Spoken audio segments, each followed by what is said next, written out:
नमस्कार, this is Pritam. Welcome to law blogs. आज हम बात करेंगे अरेस्ट क्या होता है और बिना वारंट का या वारंट का किस प्रकार के केस में अरेस्ट के लिए वारंट की ज़रूरत होती है और किस प्रकार के केस में अरेस्ट के लिए वारंट की ज़रूरत नहीं होती और कौन-कौन से पर्सन, कौन-कौन सी अथॉरिटी अरेस्ट कर सकती है। तो इस वीडियो में जानेंगे। देखिए मेरे साथ law blogs. Today we are going to do a topic arrest. तो देखते हैं आज के वीडियो में arrest. Arrest simple meaning arrest होता क्या है? अरेस्ट जिसको हिंदी में गिरफ्तारी कह सकते हैं, वो किस प्रकार होगा वो देखते हैं। देखिए, अरेस्ट सबसे पहले है कि सीआरपीसी में कहीं डिफाइन नहीं है। Arrest not been defined in the code, मतलब कोड का मतलब यहाँ पे है criminal procedure code. General sense it means the apprehension और रेस्ट्रेंट और deprivation of one's personal liberty. मतलब है कि जनरल अरेस्ट का जनरल सेंस ये है कि किसी भी व्यक्ति की पर्सनल लिबर्टी से उसको रेस्ट्रेंट कर देना है, वही मेनली अरेस्ट होता है।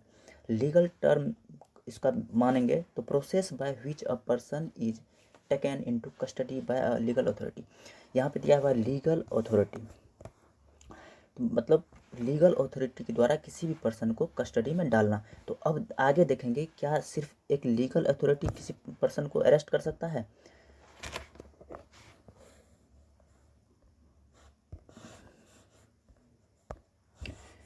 देखिए, एवरी कंपल्सन और physical restaurant is not arrest. मतलब क्या है कि एवरी कंपल्सन और physical restaurant is not arrest. मतलब कहीं पे किसी को रोक के रखे हैं, किसी को फिजिकली रोक दिए हैं, तो उसको अरेस्ट नहीं कहेंगे। In the case of state of Haryana versus Dinesh Kumar 2008 में केस आई थी, जिसमें सुप्रीम कोर्ट ने क्लैरिफाइड किया था कस्टडी एंड अरेस्ट। अब नॉर्मल मीनिंग ये देखेंगे कि अरेस्ट और कस्टडी जो होता है सेम चीज़ है। तो यहाँ पे Dinesh state of Haryana versus Dinesh Kumar के केस में सुप्रीम कोर्ट ने क्लैरिफाइड किया था कि custody and arrest are not synonymous. मतलब कि कस्टडी और अरेस्ट दोनों सेम चीज़ नहीं है। In every arrest there is custody, मतलब जितना भी अरेस्ट है वो एक कस्टडी है, but not in every custody there is arrest. मतलब उसके बाद every custody there is arrest, ये उसका वाइस वर्सा नहीं है। आगे देखते हैं। Object of arrest is to bring the accused before the court to law to face the proceeding of trial. मतलब सिर्फ इसका मोटो ये है कि अरेस्ट करके किसी भी एक्यूज्ड को कोर्ट के सामने प्रोसीड करेंगे। कोर्ट का जो प्रोसीडिंग होता है उसमें उसको फेस करना है, इसीलिए उसको अरेस्ट किया जाएगा। अब देखिए आगे देखते हैं कि हु कैन अरेस्ट। अभी यहाँ पे था लीगल अथॉरिटी, यहाँ पर आप जैसा देख सकते हैं लीगल अथॉरिटी।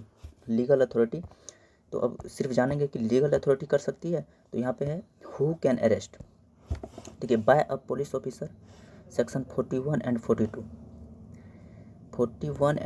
में क्या बोला गया है कि बाय अ पुलिस ऑफिसर। अब देखिए आगे है by a private person, 43 section 43 में बताया बाय अ प्राइवेट पर्सन। वहाँ पे मेंशन था लीगल अथॉरिटी, लेकिन यहाँ पे क्या है बाय अ प्राइवेट पर्सन। मतलब आप हम कोई भी अरेस्ट कर सकता है, लेकिन किसको अरेस्ट करता है वो आगे जानेंगे। उसके बाद बाय अ मजिस्ट्रेट में एग्जीक्यूटिव और जुडिशरी दोनों, जुडिशियल मजिस्ट्रेट दोनों आएगा सेक्शन 44 में। सेक्शन को ध्यान में रखना है। उसके बाद देखिए section 2C of the code provides that the police officer may arrest a person without warrant in cognizable case। देखिए यहाँ क्या है, विदाउट वारंट करेगा, लेकिन कौन सा केस होना चाहिए? Cognizable case. ये पावर किस में दिया गया है? सेक्शन में 41 में। सेक्शन 41 में पुलिस ऑफिसर को पावर दिया गया कि आप कॉग्निजेबल केस में विदाउट वारंट भी अरेस्ट कर सकते हैं। उसके बाद आगे देखते हैं और जो अदर प्रोविजंस है कि अरेस्ट कैसे कैसे किया जा सकता है, किस सेक्शन में क्या मेंशन है, तो वो देखते हैं। सेक्शन 41(1)(a), इसमें कहता है हु कमिट्स कॉग्निजेबल ऑफेंस। मतलब उस व्यक्ति को बिना विदाउट वारंट का अरेस्ट किया जा सकता है जो कि कॉग्निजेबल ऑफेंस का है। कॉग्निजेबल ऑफेंस जो है फर्स्ट शेड्यूल में मेंशन किया गया है कि कॉग्निजेबल ऑफेंस क्या होता है, उसको याद करना पड़ेगा।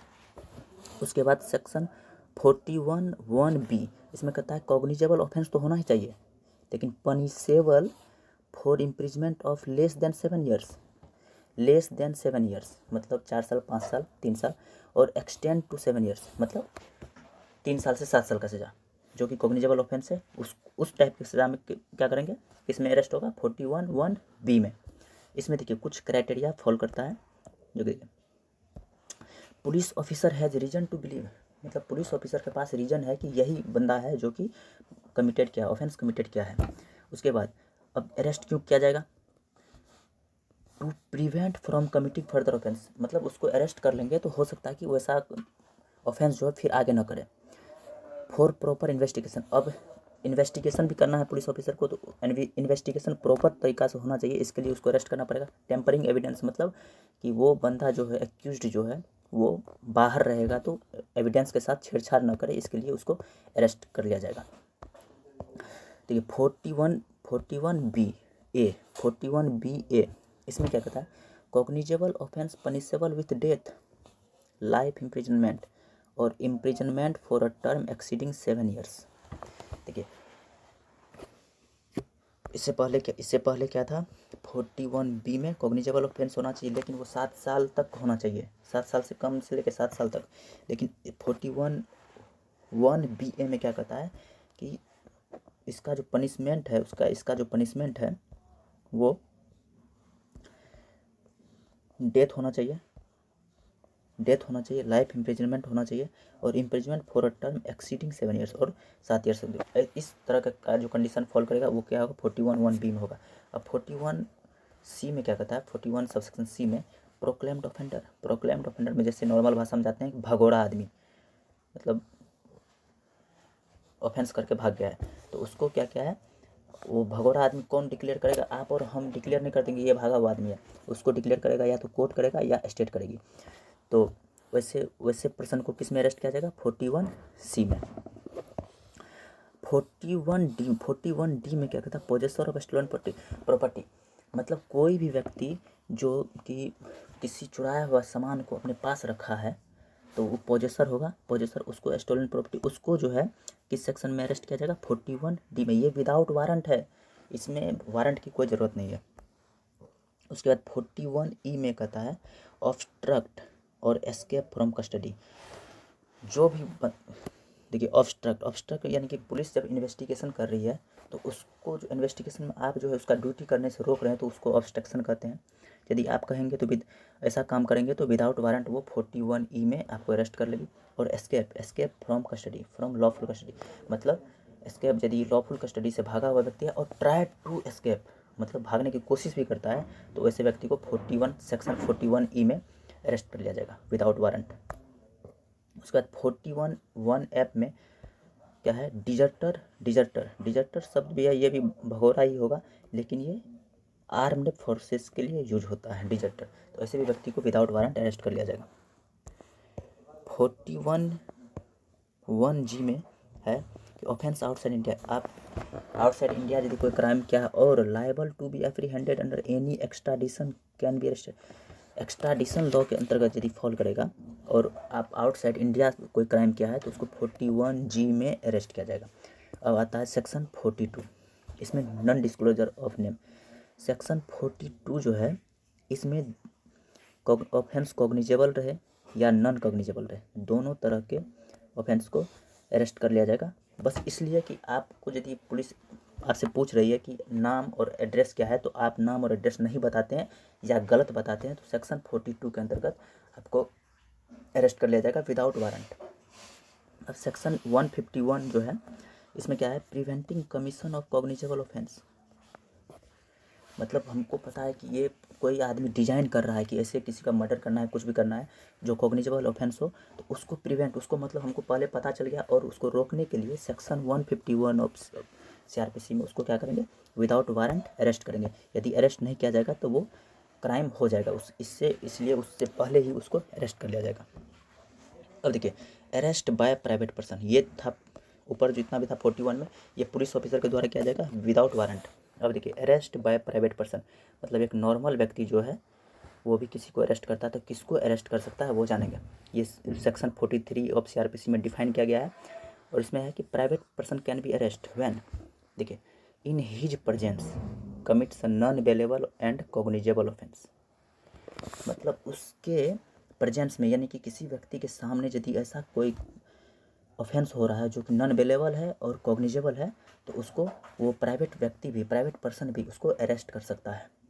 एग्जाम्पल के तौर में 354 मतलब असॉल्ट के केस में एसिड कोई किसी पे डाल दिया, एसिड किसी के चेहरा पे थ्रो कर दिया, तो उस केस में प्राइवेट पर्सन उस व्यक्ति को अरेस्ट कर सकता है। और दूसरा है हु इज प्रोक्लेम्ड ऑफेंडर, जो भगोड़ा है, स्टेट और या कोर्ट उसको क्लैरिफाई किया है कि ये भगोड़ा है, तो उसको कोई प्राइवेट पर्सन भी अरेस्ट कर सकता है। इसके बाद आते हैं ठीक है, लेकिन प्राइवेट पर्सन यदि अरेस्ट कर दिया है तो अपने घर में नहीं रखेगा, वो या तो पुलिस ऑफिसर को देगा या नियर पुलिस स्टेशन में जाके पुलिस ऑफिसर को सौंप देगा।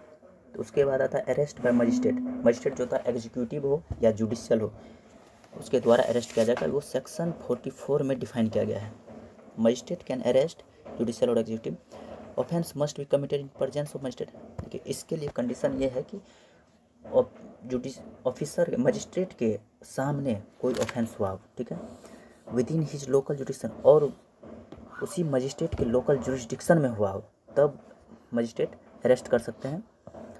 या तो अपने आप कर सकते हैं या किसी व्यक्ति को कहेंगे ऑर्डर देंगे कि तुम उसको पकड़ो।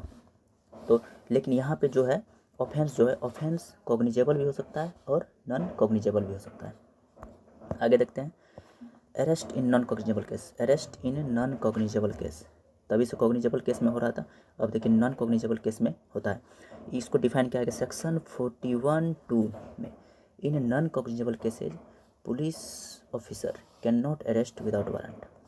नॉन कॉग्निजेबल केस में पुलिस ऑफिसर को अथॉरिटी नहीं है कि वो विदाउट वारंट अरेस्ट कर सकता है। लेकिन 42 अभी आगे पहले पढ़े हैं, 42 में क्या है, नेम डिस्क्लोज नहीं किया है, रेसिडेंट नहीं बता रहा है, तो इसमें अरेस्ट कर सकता है विदाउट वारंट। तो ये 41(2) का एक्सेप्शन है 42, जो कि नॉन कॉग्निजेबल केस में विदाउट वारंट अरेस्ट हो जाता है।